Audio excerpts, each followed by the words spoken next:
लगा लो, या रणवीरों की है समाधि जिस पर फूल भी चढ़ा लो। ये सरजमी है सांगा की, पापा की बपोती, पन्ना पद्मनी प्रताप पूंजा और बामासा की धरती, और हम सब है मेवाड़ के वासी। तो जय एकलिंग की लगा लो, जय धूड़ी माता की लगा लो।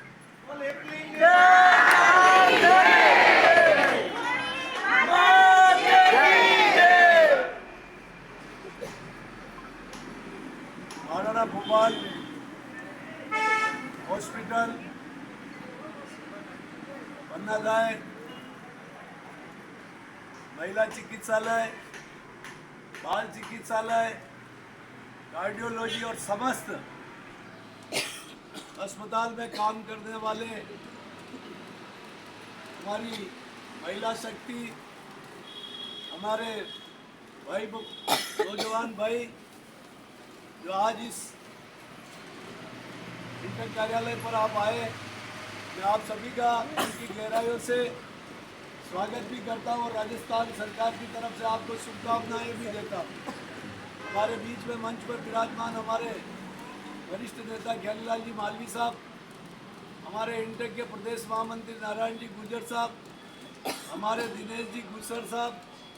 अशोक जी, राजू भाई, कविता जी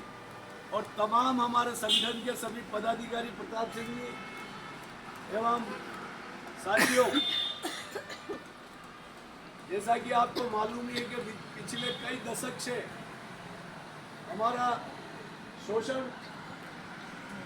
के शिकार बनाकर और हमारे हक और हकूक से वंचित किया जा रहा था। तो पिछली बार जब गहलोत साहब की सरकार के समय में, जब सरकार से पहले कांग्रेस का प्रदेश महामंत्री था और उस समय में मैनिफेस्टो चुनावी घोषणा पत्र बनाने की कमेटी में मैंने संविदा और ठेका मजदूरों का मुद्दा उठाया था और उसमें मैंने डलवाया था कि हजारों ऐसे राजस्थान में काम करने वाले हमारे भाई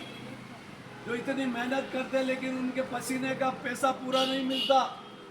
और उनका ठेकेदार बीच में उनका शोषण करता है, उनका पीएफ का पैसा पूरा जमा नहीं कराया जाता, उनका ईएसआई का पैसा नहीं जमा कराया जाता और ठेकेदार बदल जाते और वो कम हाजिरी बताकर कम पैसा जमा करके और उनका हक छीनते। यही नहीं, उनको कभी कभी तनख्वाह भी रोक दी जाती और कई बार तनख्वाह पूरी काम करने के बाद भी कम मिलती।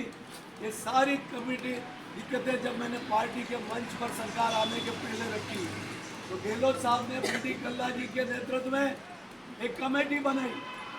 और उस कमेटी का काम था कि जो भी ठेका श्रमिक काम कर रहे उनके सुझावों को मांगा गया और उनके सुझावों के आधार पर उस कमेटी ने सरकार को सिफारिश की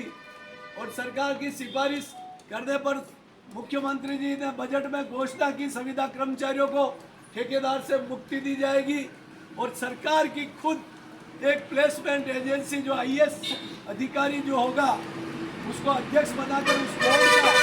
और उस बोर्ड के तहत आपको रोजगार दिए का काम किया जाएगा और प्रति वर्ष आपको जिस तरीके से सरकारी कर्मचारियों को इंडेक्स से महंगाई भत्ता बढ़ता वैसे आपको भी प्रति वर्ष आपको महंगाई भत्ता बढ़ने के आधार पर आपका 15% वेतन बढ़ोतरी करने का निर्णय किया गया। ये सरकार अब जब बजट में घोषणा हो गई और बजट की घोषणा के बाद बराबर बीडी कल्ला साहब से मैं बराबर मिल रहा था, मुख्यमंत्री जी से मिल रहा था, लेबर सेक्रेटरी से मिल रहा था, स्वास्थ्य सेक्रेटरी से मिल रहा था और इस दौरान आप लोगों ने जो आंदोलन किया उस आंदोलन से और हमारी बात में ताकत आ गई और वो बात में ताकत की वजह से जब मंत्रिमंडल की मीटिंग हुई, नारायण जी बराबर मेरे संपर्क में थे, मैं बराबर जयपुर उस मंत्रिमंडल की मीटिंग में जाने के पहले कल्ला साहब से मिला और मैंने उनको निवेदन किया कि ये आज की मंत्रिमंडल की मीटिंग आचार संहिता लगने के पहले लास्ट हो रही है, इसमें इन लोगों का भला होना चाहिए। आपका धरना और प्रदर्शन के फोटो और वीडियो मैंने उनके बंगले पे जाके बताए, उन्होंने खुद आंखों से देखा और उन्होंने मंत्रिमंडल की मीटिंग में आपका पक्ष रखा और जिसकी वजह से मुख्यमंत्री जी ने ये आपके सामने आदेश जारी किए, मंत्रिमंडल की मीटिंग में ये दिशा निर्देश जारी किए हैं और इस दिशा निर्देश जारी में आपके आने वाले समय में सारी सुविधा और सारा सिस्टम आपके लागू होगा और आने वाले समय में एक जो ठेकेदारों से वर्षों से जो आप शोषण के शिकार हो रहे थे उससे आपको मुक्ति मिलेगी। यही कहना चाहता हूं, आपने अपनी एकता बनाकर ये पूरे एक हॉस्पिटल की बात है। ये तो मैं गृह या राज्य मंत्री हूँ, उदयपुर जिले में अशोक जी गहलोत ने सिर्फ मुझे मंत्री बनाया। ये मेरा फर्ज है जो मैं झाड़ू लगाने वाले मजदूर से भर्ती होकर मंत्री तक पहुँचा हूँ। तो मैं तो आपके परिवार का सदस्य हूँ, आपकी हर बात के लिए आगे उठाने का मेरा दायित्व है। लेकिन हम पूरे राजस्थान में ऐसे लाखों कर्मचारी जो काम कर रहे थे उनको शोषण से मुक्त कर दिया अशोक जी गहलोत ने। तो मैं तो आपसे एक ही बात कहना चाहता हूँ, ये गहलोत साहब की सरकार वापस आती है तो ये आपका ये नियम लागू होगा और अगर ये सरकार नहीं आई तो आने वाली सरकार इसको बदल देगी और ये लागू नहीं होगा। तो ये आपकी जिम्मेदारी है कि आपको हाथ के निशान पे वोट देकर यही सरकार वापस लानी है।